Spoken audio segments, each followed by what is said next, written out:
Hi മക്കളുമാരെ, ഇന്നേ നമുക്ക് കുറച്ച് കപ്പ വെക്കാവേ.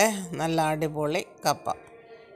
ഇതിൻ്റെ തൊലിയൊക്കെ, ഈ കപ്പയുടെ തൊലിയൊക്കെ കളഞ്ഞതിന് ശേഷം അതിന് ഇതേപോലെ ചെറുതായിട്ട് അരിഞ്ഞതിന് ശേഷം കഴുകിയിട്ട് ഗ്യാസിലോട്ട് വെള്ളം എടുത്തൊരു പാത്രത്തിലൊക്കെ വെച്ച് അത് തിളച്ചതിന് ശേഷം അതിനകത്തോട്ട് ഈ കപ്പ കഴുകിയിട്ട് തിളയ്ക്കുമ്പോൾ അതുവരെ അതിനകത്ത് കഴുകിയിട്ടതിന് ശേഷം ഇതിനെ അടച്ചു വെക്കരുത്. നമ്മൾ പെട്ടെന്ന് വേവാനായിട്ട് അടച്ചൊക്കെ വെക്കും, പക്ഷേ കപ്പ വെക്കുമ്പോൾ അടച്ചു വെക്കരുത്. എന്തെന്നറിയാമോ? ഇതിനകത്തൊരു സയനൈഡുണ്ട്. ഇത് തിളയ്ക്കുമ്പോൾ ഇത് വേപ്പറൈസായി അങ്ങ് പോകും. അപ്പോൾ ആദ്യത്തെ വെള്ളം ഇതേപോലെ ഊറ്റിക്കളഞ്ഞതിന് ശേഷം വീണ്ടും രണ്ടാമത് വെള്ളം വെക്കണം.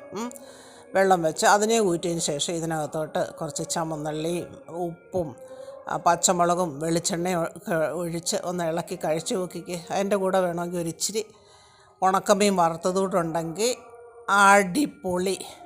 പണ്ട് അമ്മച്ചി ഉണ്ടാക്കി തരുന്ന ഓർമ്മ. നല്ല